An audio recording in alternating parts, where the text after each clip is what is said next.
Muy buenos días, estamos ya estudiando la hermosa palabra de nuestro Dios.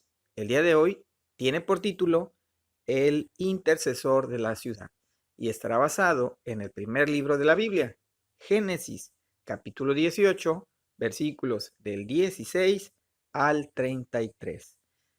Pedimos a nuestro Dios que a través de su infinita misericordia nos permita asomarnos al trono de su gracia a través del estudio de su palabra y saber qué es lo que Él tiene preparado para nosotros y recibirlo con gozo.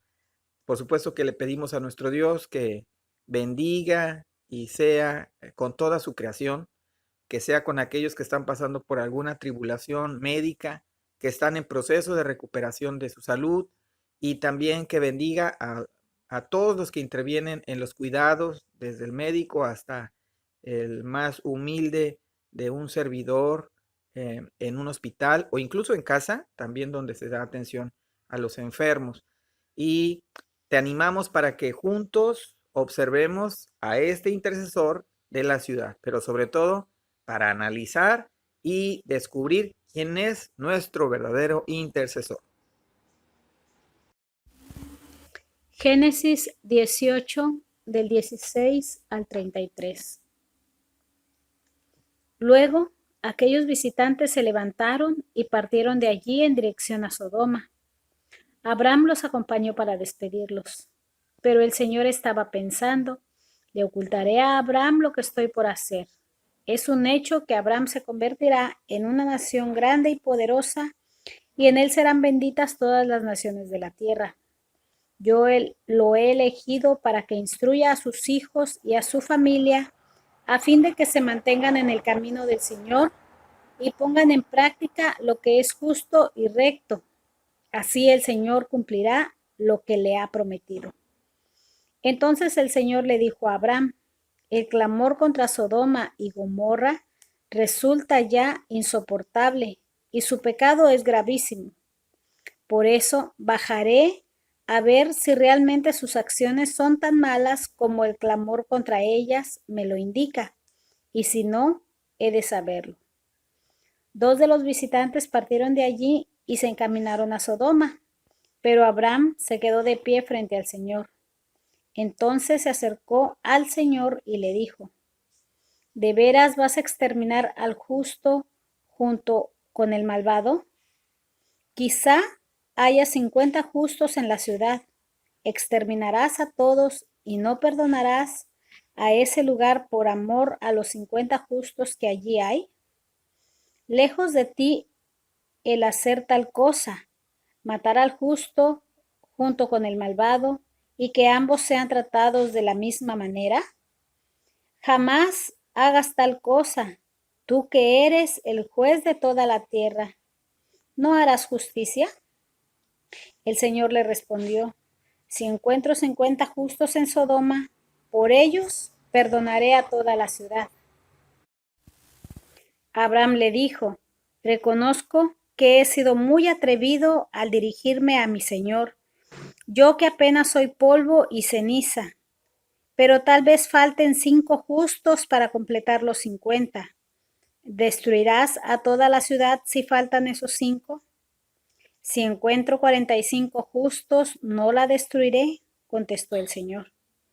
Pero Abraham insistió, tal vez se encuentren solo 40. Por esos 40 justos no destruiré la ciudad, respondió el Señor. Abraham volvió a insistir, no se enoje mi Señor, pero permítame seguir hablando.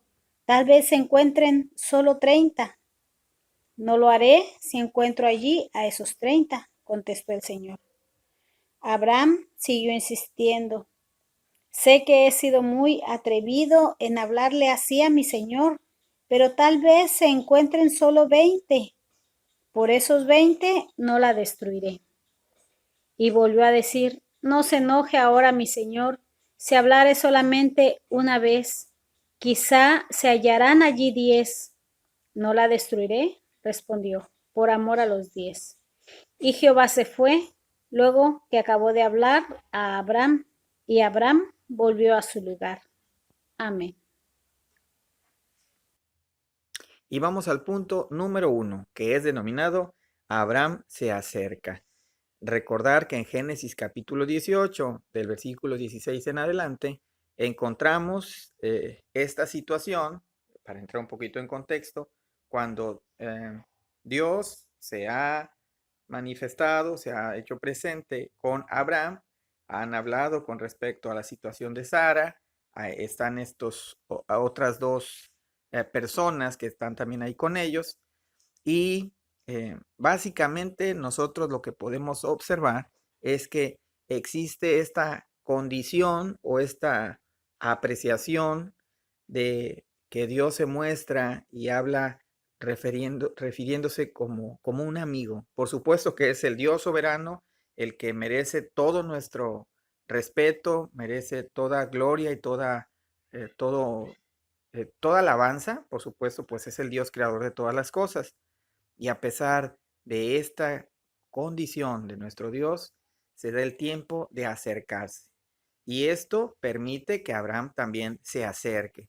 ¿En qué sentido? Bueno, si pusimos atención en la lectura de su palabra hace un momento, nos damos cuenta que es Dios mismo el que menciona y hace referencia a la maldad de dos ciudades, de Sodoma y Gomorra.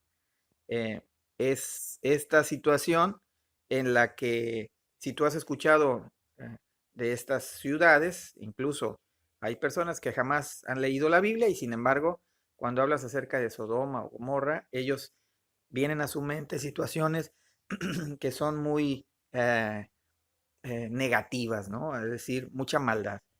Y es incluso términos que se han estado repitiendo a lo largo de la historia de la humanidad para referirse a mucha maldad y hace referencia a estas dos ciudades. Aquí podemos observar cómo es que Dios refiere el clamor de tanta maldad que ha subido a su presencia.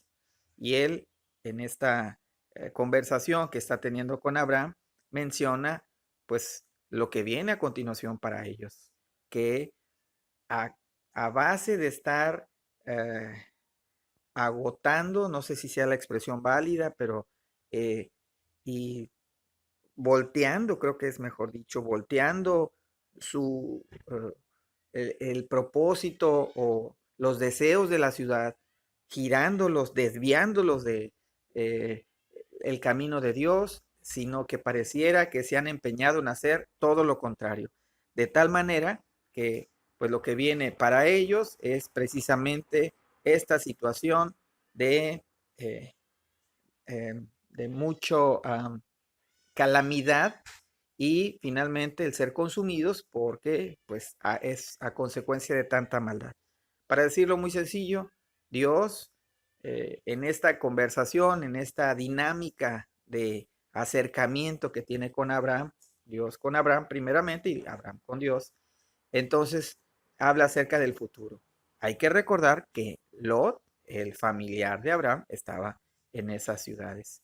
Así es que lo que hace Abraham es lo que normalmente hace un abogado y empieza a mencionar de que, pues, cómo van a pagar los buenos por culpa de los malos, ¿no? Y entonces se acerca y empieza a mencionar y empieza a abogar por las personas que están ahí en Sodoma y Gomorra. Muy importante y muy interesante también darnos cuenta que este acercamiento de Abraham está hablando, por supuesto, de manera general por las ciudades. Él es el intercesor de estas ciudades. Vamos a ver en el punto siguiente y desmenuzarlo un poquito más. Pero esta es una postura de Abraham de buscar, pues, que no sean consumidos a causa de su pecado las personas que han estado precisamente ofendiendo a Dios de manera constante.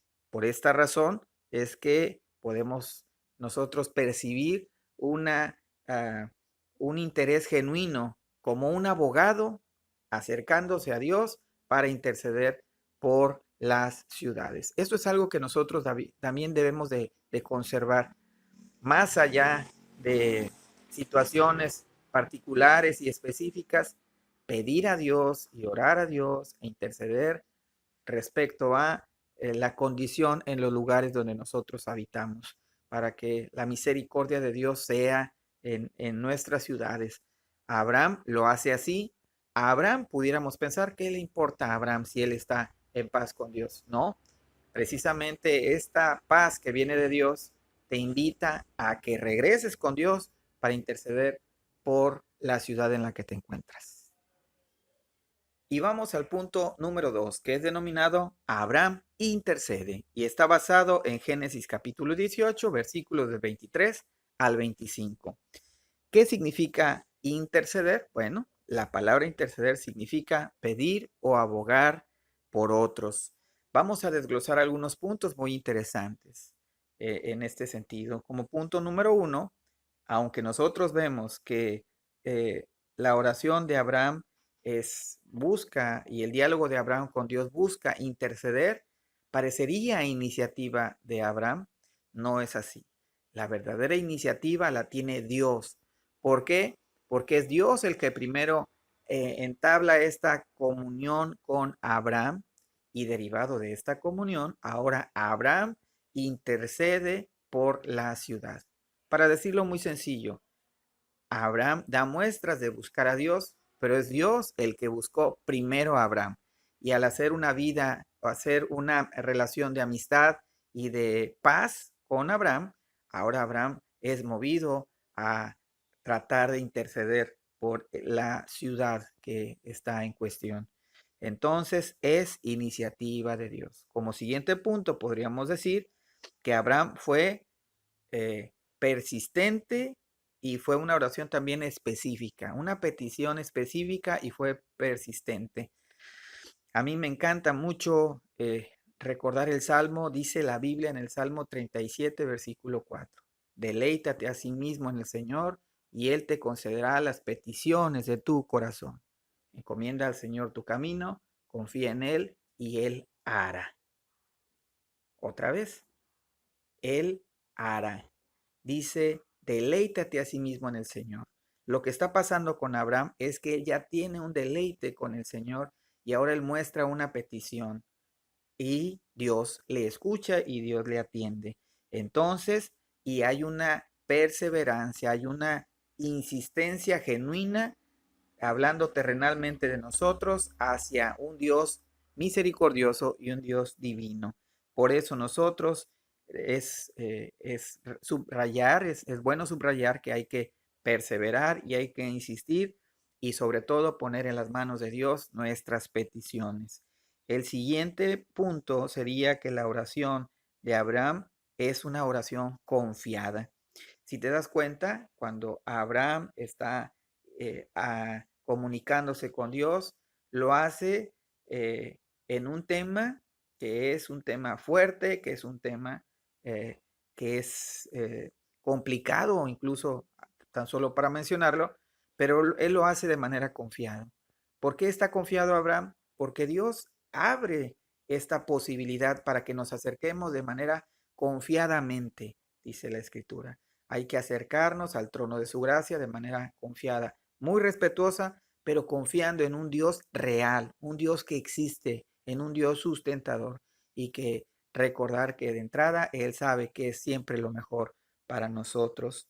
Un tema también o un punto en este sentido sería que eh, Abraham se manifiesta de forma humilde, incluso en repetidas ocasiones habla acerca en un tono de humillación, de respeto, de amor, pero al mismo tiempo guardando toda la proporción de a quién se está refiriendo. Hay una frase por ahí en el versículo 27, dice, yo apenas soy polvo y ceniza. Y es lo que nosotros somos, con referente a Dios. Por eso es que cuando nos acercamos al Señor para orar y para hacerle una petición, hay que ubicarnos en nuestra realidad. Somos creación de Dios y Él es el creador de todas las cosas. Por eso debemos de acercarnos con humildad. Uno de los puntos más que podemos rescatar en este bloque es que eh, hay una auténtica preocupación, hay genuina, sincera preocupación de parte de Abraham hacia las ciudades que estamos mencionando. Por supuesto que Lot también juega un papel ahí, ¿no? Pero más allá de Lot, Abraham está haciendo la petición y tratando de interceder con respecto a, y si hubiera tantas personas justas en esta ciudad, y va dando un número que va disminuyendo cada vez, como si fuera como una especie de negociación, ¿no? Pero realmente es una petición donde Abraham trata de llevarlo a la parte más real, que tanta gente pudiera ver, que fuera justa delante de Dios. Incluso si te fijas, ni siquiera está considerando a su propio familiar como justo, y eso la propia historia no lo muestra. Por eso es que nosotros hay que recordar que Abraham intercede, pero porque esto se origina todo por la misericordia de Dios al crear una relación de paz con nosotros, y ahora nosotros poder acercarnos de manera genuina con una preocupación o un interés real por el lugar donde nos encontramos. Pedimos a nuestro Dios que su bendición sea sobre nuestras ciudades y que nos guarde en todo momento. Y llegamos al punto número 3, que es denominado el intercesor de mi vida. Hemos visto entonces que este tema lleva por título el intercesor de la ciudad, ¿no? Hemos encontrado entonces cómo es que Abraham se acerca, pero esto es originado porque Dios se acercó primero, por supuesto. Cómo es que Abraham intercede, porque ahora en esta relación de paz con Dios, él busca incluso que las ciudades cercanas no sean consumidas. Pero toda esta historia de Abraham apunta a la cruz de Jesucristo, porque es verdaderamente Jesucristo nuestro intercesor. Te invito para que leas Hebreos capítulo 7, versículos 24 al 25. Dice su palabra: pero como Jesús permanece para siempre, su sacerdocio es imperecedero. Por eso también puede salvar por completo a los que por medio de él se acercan a Dios, ya que vive siempre para interceder por ellos. Esta parte, que lo que el ejercicio casi pedagógico que Dios hace con nosotros al utilizar o al emplear a Abraham, y para que exista esta forma o figura de abogado para una ciudad, es apuntando hacia la cruz de Cristo, porque Jesucristo es el que está abogando por el Padre para nuestra salvación. Lo que hemos encontrado aquí entonces es una promesa de parte de Dios, que abogado tenemos ante el Dios soberano mediante un intercesor eh, eterno, que es Jesucristo. Y hay por ahí una expresión muy bonita que cada vez que alguien, al menos a mí, me dice, Rubén, hemos estado orando por ti, a mí me, me hace sentir muy bien. Yo siento muy bien, y espero que las personas a las cuales nosotros decimos que oramos por ellos de manera franca y de manera genuina, también se sientan confortados, porque Dios estará haciendo su obra y porque no están solos. Dios está con nosotros, y nosotros, como hermanos en la fe, también estamos juntos. Pero hay una expresión que a mí me maravilla sobremanera, porque si somos capaces de analizar lo que dice en el Evangelio de nuestro Señor Jesucristo, según San Juan capítulo 17, por ahí del versículo número 20, que dice de la siguiente manera: no ruego solo por estos, es decir, se está refiriendo a sus discípulos, ruego también por los que han de creer en mí por el mensaje de ellos. Y dice, ¿y qué le pide al Señor Jesús? Bueno, pues le está pidiendo también acerca de los que hemos de ir a llevar el mensaje. Nosotros somos mensajeros, nosotros somos transmisores de un mensaje que alguien también nos lo proporcionó, y es a través de la misericordia de Dios y de la sangre derramada de Jesucristo en la cruz del Calvario, quien nosotros hoy, igual que Abraham, hemos entablado una relación con el Padre. Nosotros hemos sido rescatados, hemos sido restaurada nuestra condición de, de estar perdidos a ser hallados, encontrados, ser restituidos. Todo a través del sacrificio maravilloso de Jesucristo en la cruz del Calvario. Jesús es el intercesor de nuestra vida. Jesús es el que está abogando ante el Padre. Por eso nosotros, todo lo que le pedimos al Padre en el nombre de nuestro Señor Jesucristo, será considerado precisamente por este Dios soberano, entendiendo que la mejor de las respuestas siempre la tendrá Él. Concluyo con lo siguiente. Te animo para que tú y yo o estemos juntos conscientes de que somos afortunados. Dios envió a su Hijo Jesucristo a morir en la cruz del Calvario para darnos salvación y vida eterna. Somos grandemente afortunados porque en Jesucristo tenemos un intercesor que aboga ante el Padre por ti y por mí, y que nuestras peticiones no están alejadas ni están desconocidas de nuestro Dios amoroso, porque nosotros oramos y nuestra petición sube al Padre a través del nombre de nuestro amado Señor Jesucristo. Descansamos en Él, porque de Él, por Él y para Él son todas las cosas. A Él sea la gloria por todos los siglos. Que su bendición, protección y cobertura sea sobre todos nosotros, sobre nuestros familiares, y que su misericordia nos acompañe, como lo ha dicho en su palabra, todos los días también y hasta el fin del mundo. Excelente semana para ti. Ánimo. Estamos delante del Señor y estamos creyéndole a Dios porque Él es el único que no falla. Descansamos en un Dios de amor y de misericordia. Dios te bendiga.